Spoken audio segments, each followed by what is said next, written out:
Hello, welcome to Sound Off Sports. I'm your host, Mike Davis. Big time show for you guys today. We're going to be breaking down everything that went on with the NHL draft, free agency, and what the implications are for our Vegas Golden Knights. Plus, we got a one-on-one interview with Jonathan Marchessault. It's so sad he's leaving, but we got some answers from him in an interview with Vince Sapienza. A lot to talk about.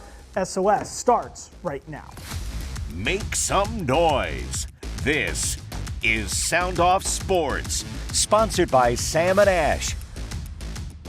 Hello, welcome to Sound Off Sports. I'm Mike Davis. Great show for you today. I'm hanging out with my main man, James Edward Berkman IV. James, great to see you. So listen, NHL stuff, especially here in a new hockey town like Las Vegas. There's a lot going on with the VGK, Vegas Golden Knights, from the draft at the Sphere to, of course, free agency. But the first thing we got to talk about is really the hardship that everybody's going through as a VGK fan as we lose Jonathan Marchessault, a fan favorite, one of the original Misfits, a Conn Smythe winner with the Stanley Cup.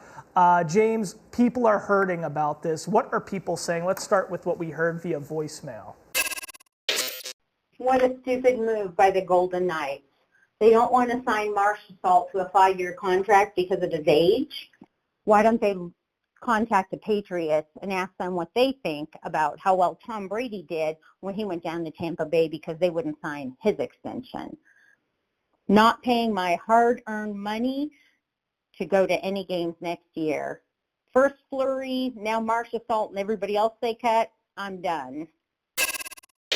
Yes, so this probably hurts the most since the Marc-Andre Fleury departure. Obviously, what some of the nuances to this situation with Marchessault leaving for Nashville with the Predators, he was looking for a 5-year contract. Vegas Golden Knights most likely were looking to offer more of a 3-year contract, but he got those 5 years that he was anticipating and wanting in Nashville, and VGK wasn't willing to give him that. So it's a sad situation for Knights fans, for the team in general. James, what's your take on this whole situation? How much are we going to lose and miss out on having a prominent player, a key figure in our Cup victory, and just a great person in the community? I think that the Knights are definitely going to miss him at least for the next year, 2, 3 years. And I'm not a general manager. I'm not qualified to be the general manager of any professional sports team. But I'm very big on loyalty, right? Especially to guys who have won you a cup.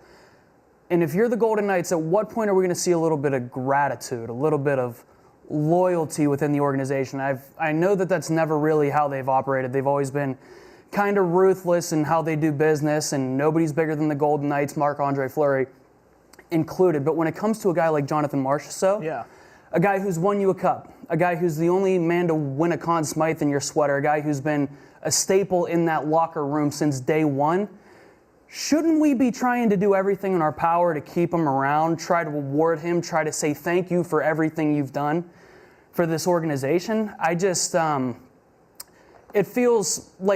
feel like the Knights could have done more to try and keep a guy like Marshy around. That's just me. I think that's perfectly said. I don't even have anything to add. James, what else are we hearing from the people at home?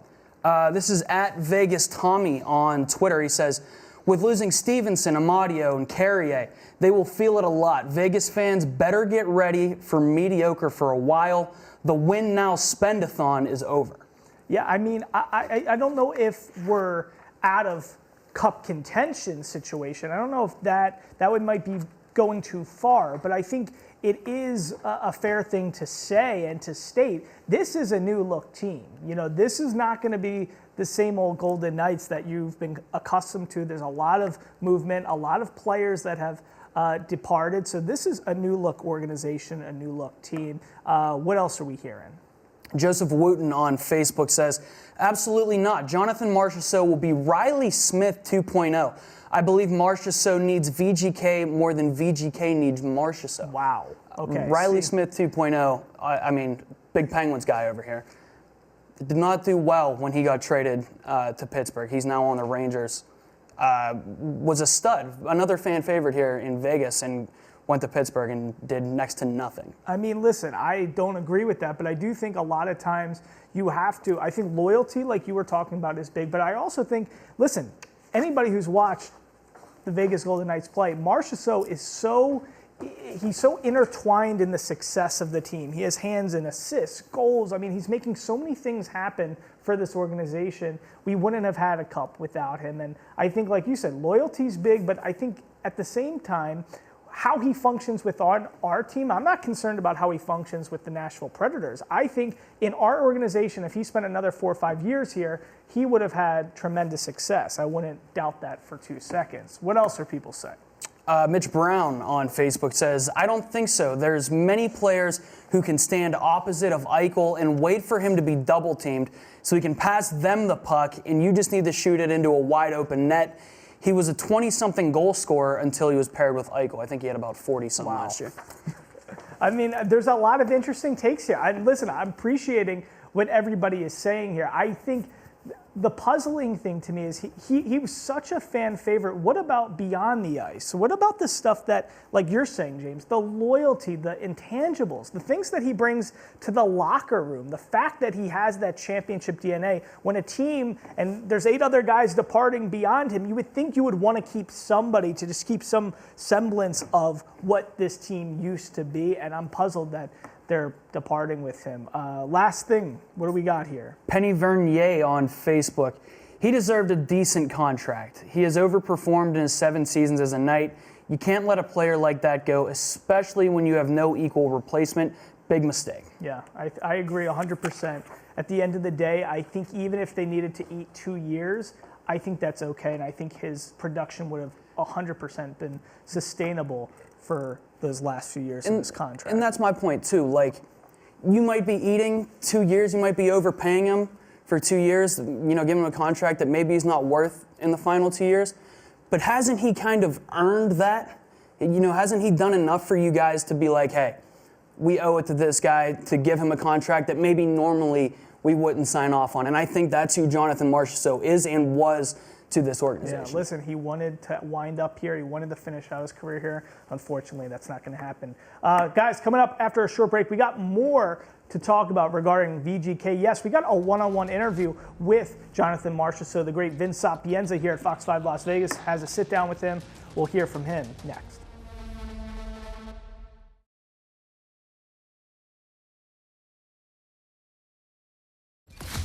You're watching Sound Off Sports, sponsored by Sam and Ash. All right, so everybody's talking about Jonathan Marchessault leaving for the Nashville Predators. Our very own Vince Sapienza got to sit down and talk with Jonathan over Zoom. Let's hear what he had to say. Obviously, I kind of knew June 30th at night that Vegas was not going to do much for me. So after that, it was time I was disappointed that night. And when I woke up July 1st, I was like, all right, let's make a deal somewhere. And Nashville was definitely the best of both worlds. It was one of the best cities in the NHL, and also a team that wants to win. And that's the 2 things that I wanted to be in. Just to go back, you said June 30th, you knew the Golden Knights weren't going to do anything. Kelly was telling us that he felt things were pretty close with them and you prior to the draft, and then things changed. Did you ever feel it was close? And when you said turning the page, how difficult was that? I know you said it was always going to be an option that you could move on, but how truly difficult was it to turn the page? I don't think it was close. I think it was intriguing, that concept that they were offering, but I don't think it was close. I don't think I was interested in something like that.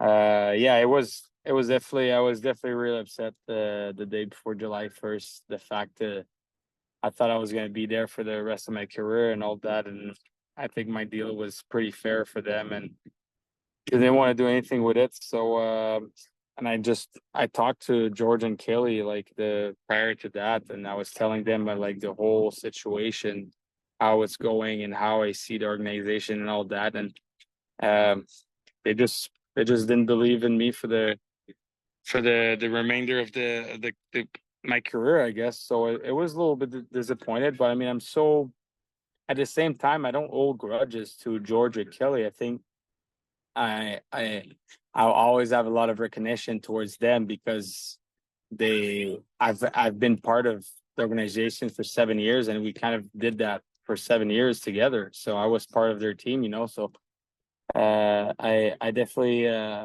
it's water under the bridge right now, and it's we move on, and you know I give them credit. They always want to win and do what's best for the organization and team, despite nothing else. So it's a tough business to.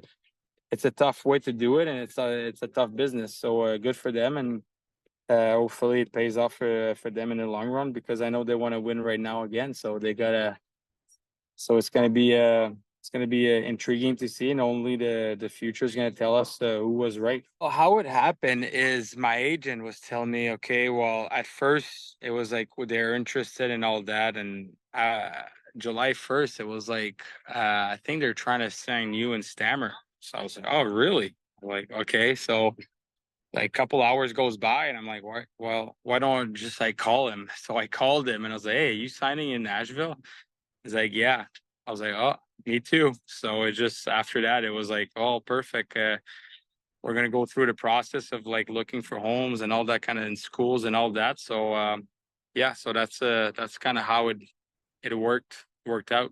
It would be an honor to play with a guy like that for sure. I was able to play with a lot of good players in my career, and Steven is definitely going to be up there. And yeah, Steven was there for 14 years, and I was there for 7. So it's the double. I think he achieved a lot of things with the Lightning, and he's done a lot, and it's quite impressive. I'm a guy that came from pretty far, to be honest. So anything that I do now, it's just it's gravy, you know. So it's one of those things that I'm never satisfied, and I always want more. And you know, at the end of the day, it's all about doing it for my family and for myself. So definitely take a lot of pride to be a good professional and try to help my team win hockey games. And I think I did pretty well in Vegas doing that. And honestly, I'm just excited to start here in Nashville. And yeah, like I said, I came from far, so I'm super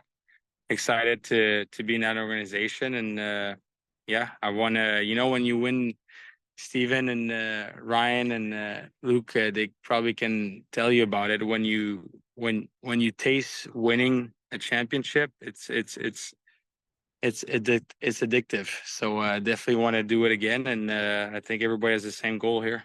I see a little bit of misfit in the Preds, to be honest. Just the way they played last year, just their hard-nosed mentality and wearing teams down and all that. I think it's something that I saw playing against them, and they reminded me last year of my first year as a Golden Knight. So it's a good thing, and hopefully the new guys can come in and help the team to get a championship. That's the goal here. I think it just fits the way I like to play. I'm a hardworking kind of guy, and I want to help my team win some hockey games. So something that I take a lot of pride doing. So yeah, it's with the lineup that they had last year. I thought they did amazing. Just the fact that they went to the playoff and all that, and did some damage against a pretty good team too. So I mean, it's the future's promising, and just want to go help the Preds to achieve their goal. And I think we all have the same goal, is to win. So definitely excited to start with that organization. All right, thank you, Vince, so much for that great stuff. Now, coming up after a short break, we're going to be talking about the draft pick the VGK took at 19 overall. Good on the ice, off the ice, a lot of issues. We'll talk about it next.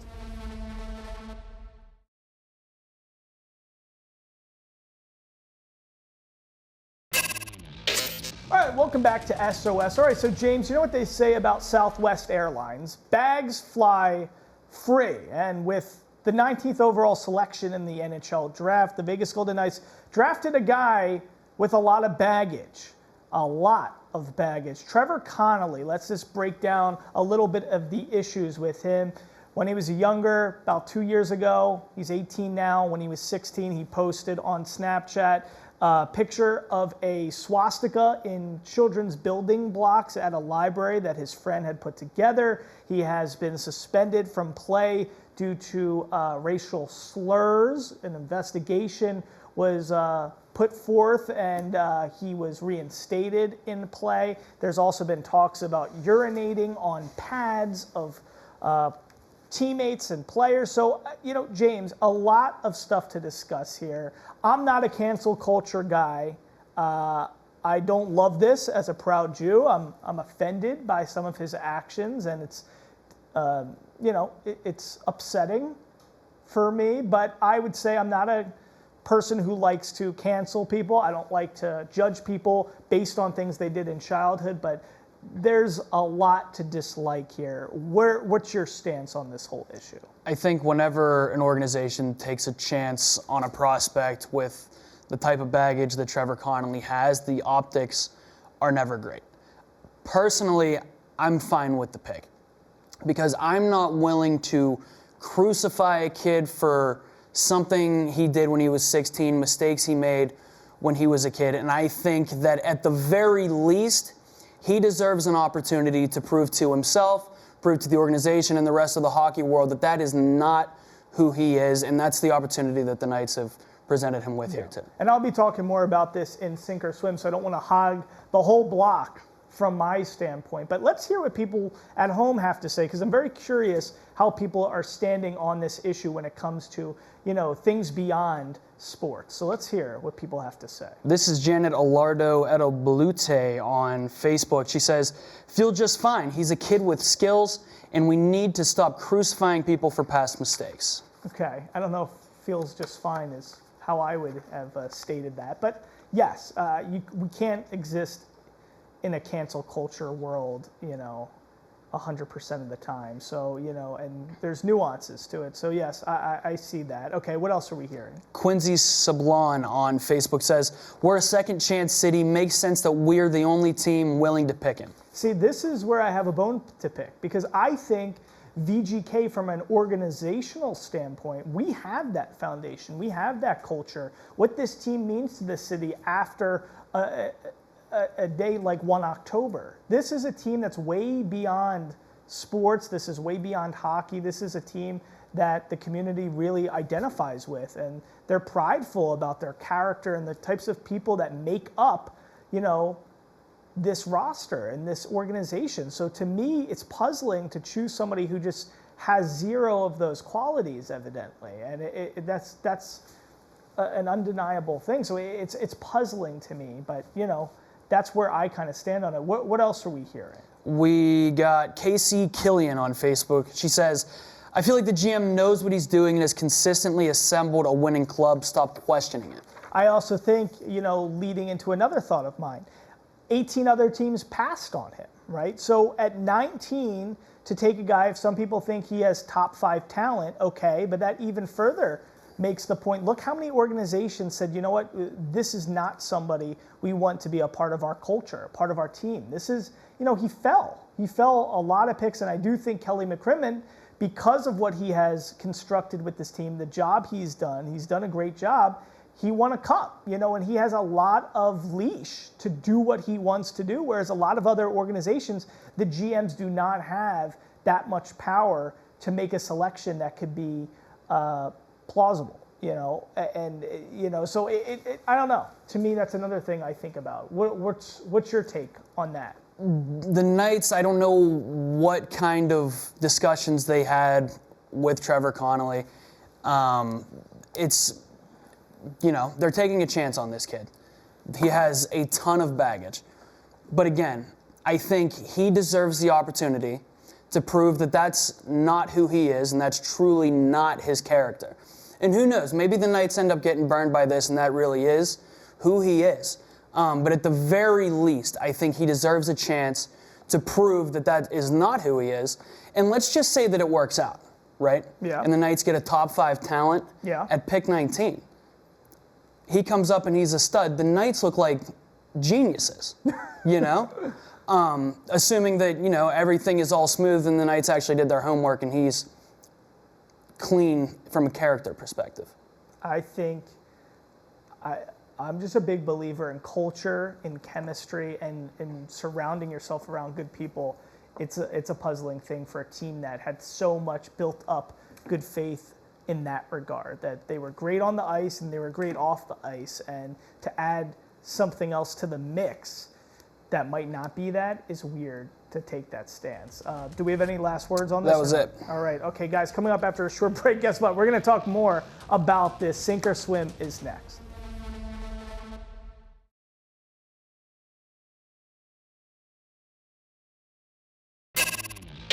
All right, welcome back. So time for Sink or Swim. Today is certainly a sink type of day. You know, it's upsetting to someone like me who loves sports, who's a proud Jew.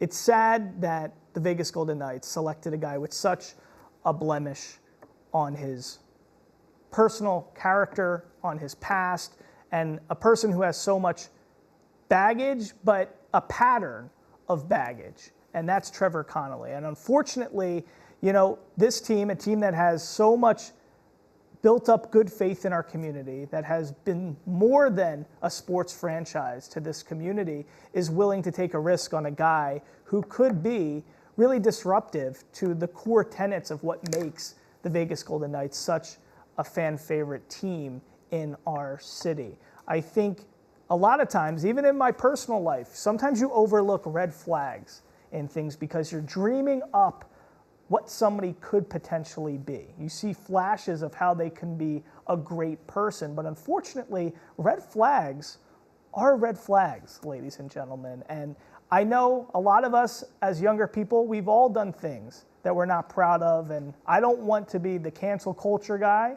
I'm not the guy who is against free speech. I love all those things. I don't want cancel culture in our society. I don't want free speech to be something that's stripped away from us. So I'm not saying those things, but what I am saying is 18 other teams saw something wrong in this human being, regardless of the promise he might have on the ice. And for some reason, VGK was willing to overlook that.